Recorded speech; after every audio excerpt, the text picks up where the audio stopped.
Gracias, señor presidente. Mire, recién escuchaba con atención las dos alocuciones, de la misma manera que lo hice en la comisión, y pensaba cuánto hubiera enriquecido el debate poder tener a los miembros del Tribunal de Cuentas en comisión dando sus argumentos para contrastar estos puntos de vista tan opuestos. Escuchaba al legislador que hizo uso de la palabra por el bloque del oficialismo, de alguna manera aferrándose a los argumentos que una de las tribunas de cuentas, Rivero, presentaba en el informe, intentando confrontar, contrastar los argumentos de la mayoría que van en consonancia con lo que recién con mucha claridad exponía el legislador Nostrala, de cuáles son las razones por las cuales nuestro bloque, nuestro interbloque, va a acompañar la decisión de rechazar esta rendición de cuentas que está llevando adelante la provincia.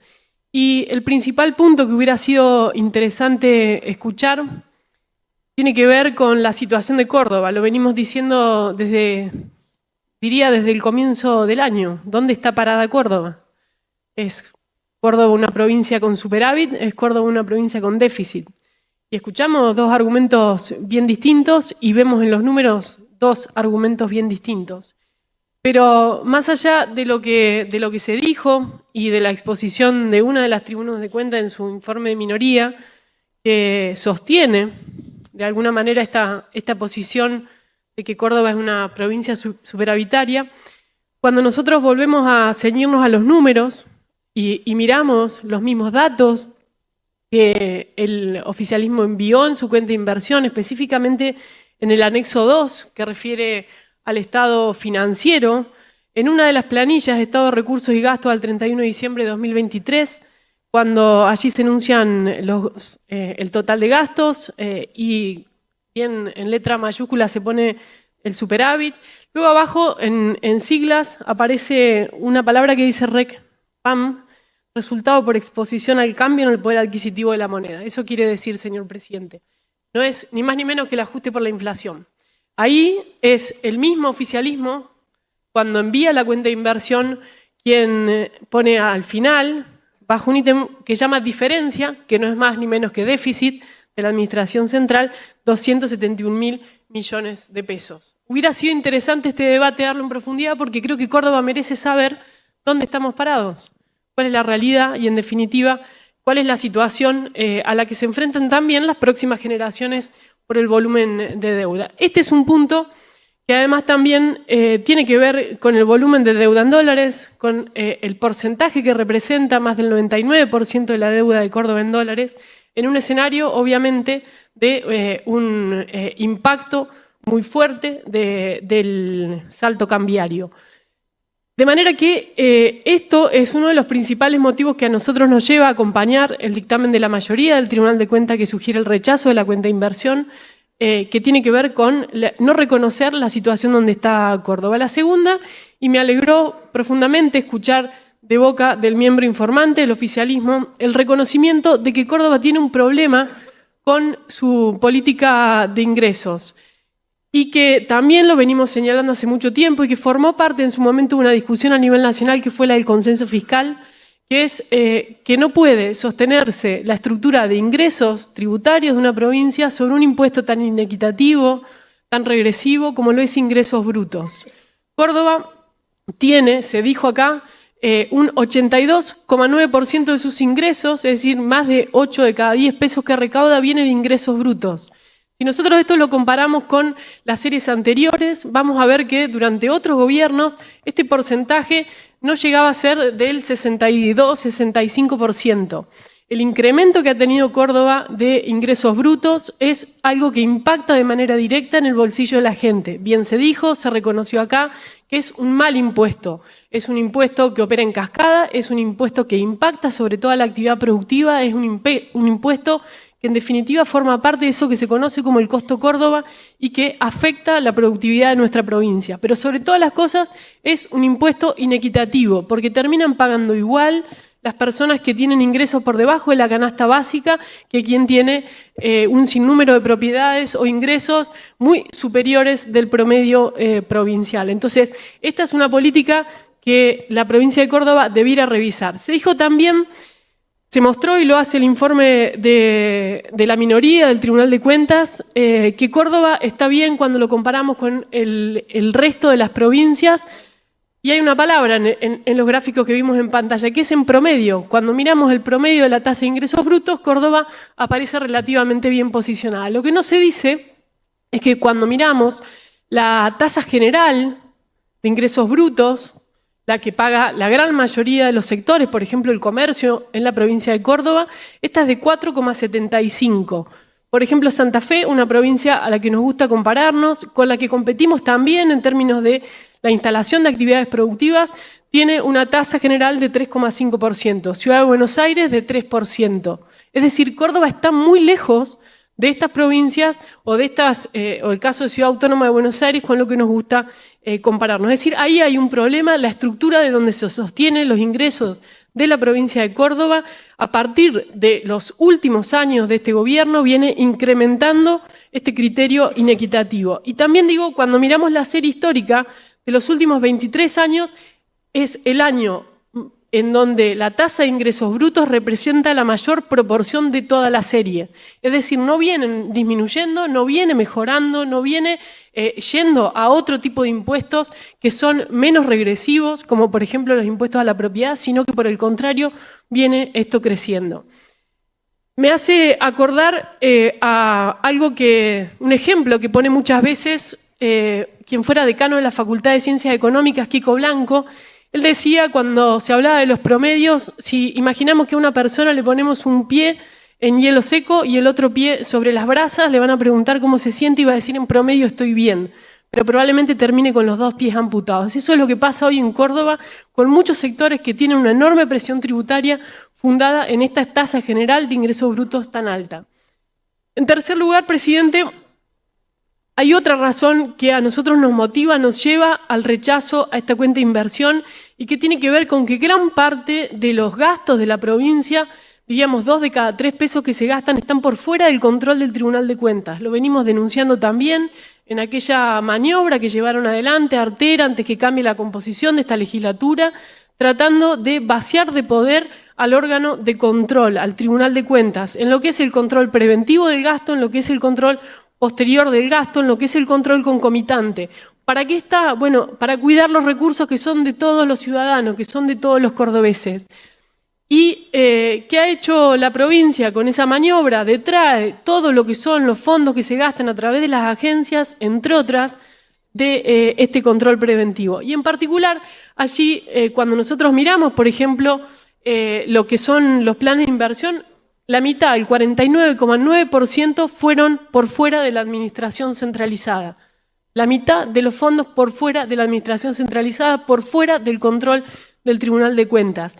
En particular, uno de estos ámbitos, por ejemplo, Caminos de las Sierras, donde paradójicamente hoy la provincia tiene el 100% del paquete accionario de 2018, es decir, es de la provincia, forma parte de alguna manera de recursos que son de todos los cordobeses para llevar adelante obra pública en la provincia y sin embargo se maneja como si fuera una empresa privada, como una sociedad anónima. No funciona bajo los parámetros que exigen las buenas prácticas de las que se habló recién, que tienen que ver con la transparencia, con garantizar licitaciones para la adjudicación de las obras, con garantizar que cada uno de los pesos que allí se recauda o que le es transferido del Estado se gaste de manera transparente. El resultado han sido algunos informes de situaciones de sobreprecios que hablan de Caminos de la Sierra con situaciones realmente críticas. De manera que aquí creo que también hay un punto que esta legislatura merece revisar porque en definitiva es el derecho de los cordobeses, como se dijo, a saber, a ver también en ese portal de transparencia cómo se están gastando los fondos que van a obra pública. Sabemos que allí ha sido históricamente en la Argentina y le ha valido un montón de reproches en materia de transparencia internacional de distintas organizaciones e instituciones que en el manejo de la obra pública está, si se quiere, el mayor hueco a partir del cual se fugan los recursos que son de los ciudadanos. Fíjense que no solo no aplica la normativa que tiene que ver con los concursos de precios o con las licitaciones, es decir, procedimiento administrativo básico, sino que tampoco, según el informe del Tribunal de Cuentas, obran registros claros de que el Ministerio de Obra Pública haya llevado adelante el control sobre las certificaciones de las obras. Ni siquiera sabemos que aquello que se contrató, que no sabemos cómo se contrató, efectivamente es lo que se ejecutó. Ni siquiera sabemos si las condiciones en las que se pautó la realización de una obra de infraestructura, por ejemplo, la calzada de una ruta, tiene las condiciones técnicas que estaban establecidas en un documento que ni siquiera es público, que ni siquiera es un pliego de licitaciones como correspondería a algo que es 100% participación accionaria de la provincia de Córdoba. Esto también es una de las razones por las cuales vamos a impulsar el rechazo a esta cuenta de inversión. Y en cuarto lugar, señor presidente, uno de los puntos, hay muchos más a los que van a referir otros legisladores de mi bloque, tiene que ver con la educación. Acá también se hizo mención al tema. Miren, yo quiero leer, con su permiso, presidente, el artículo 109 de la ley 9.870, que es la ley de educación. Dice, empieza garantía presupuestaria, así se llama. Dice, la provincia garantiza para el sistema educativo provincial un porcentaje mínimo de recursos, mínimo, en cada ejercicio no inferior al 35% del presupuesto general anual.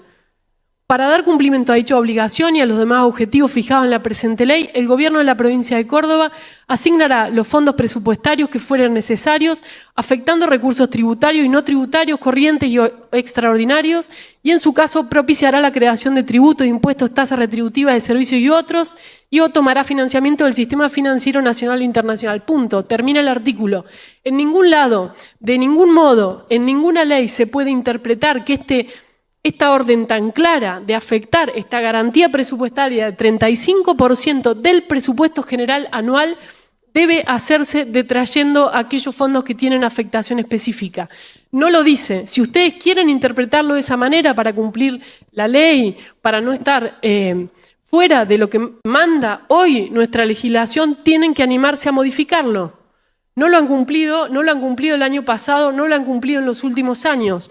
Pero mire más, señor presidente, cuando miramos los números que envió en la cuenta de inversión, vamos a ver dos cosas. Vamos a ver, por un lado, el presupuesto original, es decir, cómo se conformó el presupuesto que aprobó la legislatura, y ahí vemos que tampoco cumplieron. Cuando miramos, no el Ministerio de Educación, sino por finalidad, le sumamos todo aquello que está repartido en otros ministerios que puede tener que ver con la finalidad educativa, dice educación y cultura, sumemos cultura, también 29,47%, sigue lejos, incluso en el presupuesto que aprobó esta legislatura, de lo que mandaba la ley que ordenaba el 35%.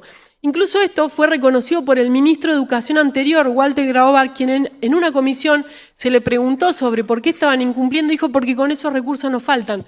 Cambien la ley si es así. Ahora, yo quiero preguntarles, contrastando lo que se está viviendo en las escuelas, si realmente con esos recursos les falta o les sobra a las escuelas y a los docentes. Como si esto no fuera poco, cuando miramos el crédito vigente, que es frente al incremento que tuvo el presupuesto a partir de la inflación, entre otras razones, porque gran parte de su estructura de ingresos se sostiene sobre ingresos brutos, que se va actualizando en la medida en que la actividad económica es impactada por la inflación.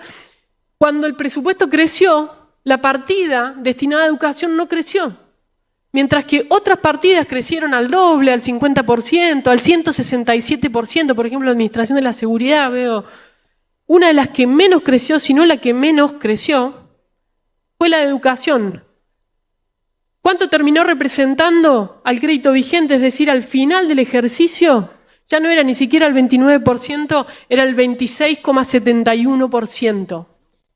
Pero le digo más, señor presidente, no es solo esto, no es solo que ni siquiera llegaron a afectar el porcentaje que marcaba la ley, sino que lo disminuyeron hacia final de año, sino que encima lo subejecutaron.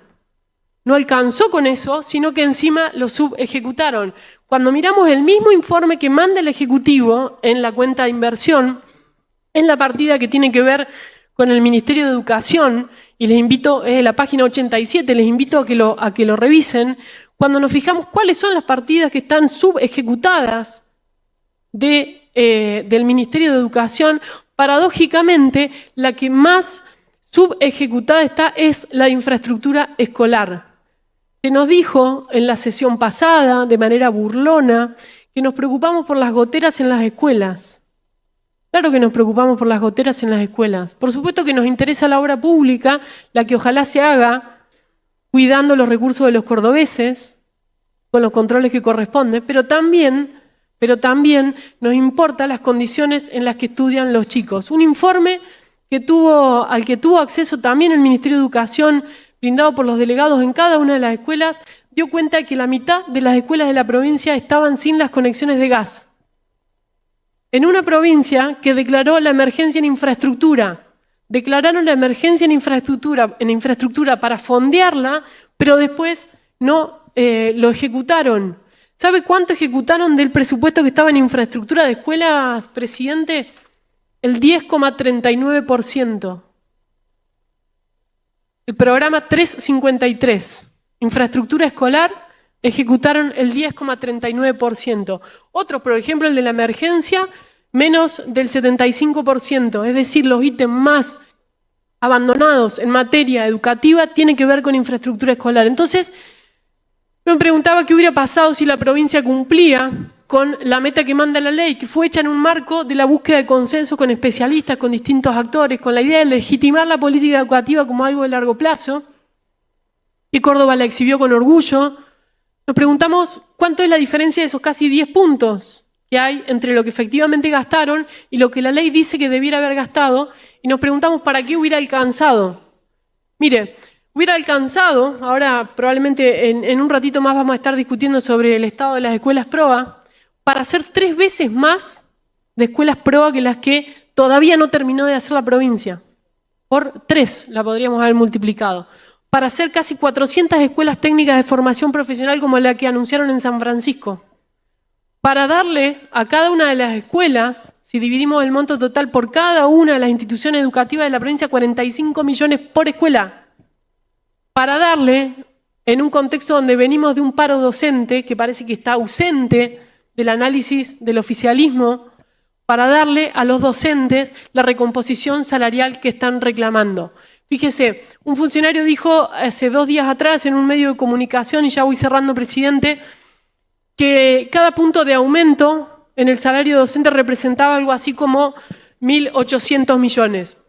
Si nosotros tomamos eso como valedero, este dinero permitiría darle una recomposición a todos los docentes de la provincia de más del 120%, es decir, le duplicaríamos el salario, digo, para que tomemos dimensión de los montos de lo que estamos hablando. Si la provincia cumpliera la ley, si la provincia afectara los recursos que efectivamente dice la ley provincial. Si no lo quieren hacer, no hace falta que dibujen un informe para que el Tribunal de Cuentas se lo apruebe o para que esta legislatura lo apruebe, sino anímense y cambien la ley. Y díganle a la provincia que entonces la educación no es prioridad. Nosotros por estas razones, por estos motivos, y sobre todo porque esto es lo que se vive contra este discurso que repiten de manera reiterada, que parece que se lo repiten para ustedes mismos, para anularse la capacidad de escuchar lo que los otros le están diciendo, cuando dicen mienten, mienten, mienten, salgan a la calle y vean lo que está pasando. Hoy, en el Garzón Agulla, 5 chicos fueron retirados de la escuela por intoxicación, porque en esa institución estaban calefaccionando con pantallas que estaban perdiendo gas.